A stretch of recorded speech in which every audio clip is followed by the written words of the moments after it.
Résidence alternée, comment la justice française dépossède les pères de leurs enfants. Bienvenue sur Gagner son divorce, le podcast pour les hommes qui veulent garder la tête haute, affronter le divorce avec stratégie et reconstruire leur vie. En 2002, une loi devait tout changer. La résidence alternée devait enfin garantir aux enfants de continuer à voir leurs deux parents. Sur le papier, une révolution.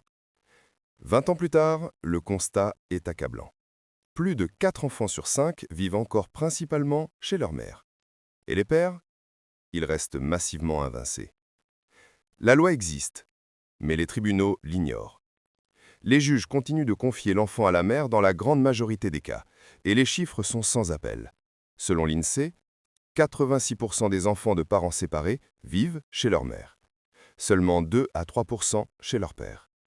La résidence alternée, c'est à peine 12%. 15% pour les plus âgés. En cas de conflit, c'est pire. Près de 7 enfants sur 10 confiés à la mère, 1 sur 6 au père. Même quand un père obtient la résidence, la décision est 2 à 3 fois plus motivée que quand c'est la mère. Et les expertises psychologiques?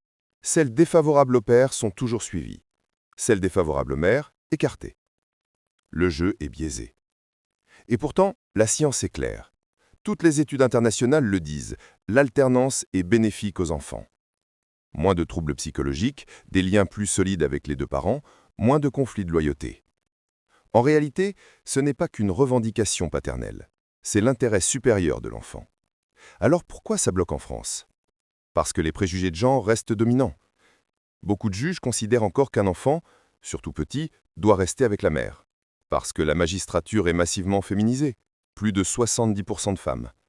Parce que la loi reste floue sur la notion d'intérêt de l'enfant, et que chacun l'interprète avec ses propres biais.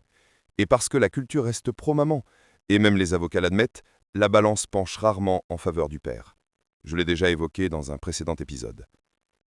Le résultat, tu le connais.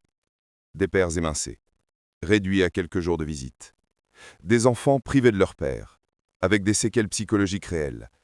Et des conflits aggravés puisque les mères savent que le système joue pour elles. Et regarde d'ailleurs pour comprendre à quel point la France est en retard. En Belgique, depuis 2006, la résidence alternée est la règle par défaut. En Suède et en Norvège, c'est devenu la norme sociale et juridique.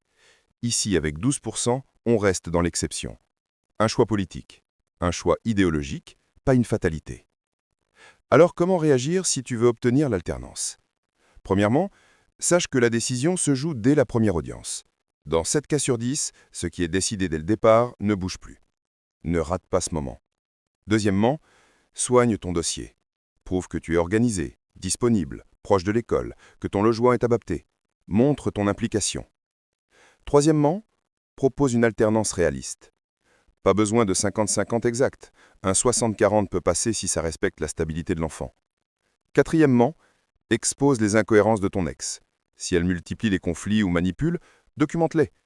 Certains pères ont même obtenu un transfert de résidence grâce à ça. Cinquièmement, prépare un éventuel appel. Si tu es débouté, il faut anticiper les arguments à développer plus haut. Enfin, appuie-toi sur la science. Tu ne défends pas ton intérêt, tu défends celui de ton enfant, et toutes les études le prouvent.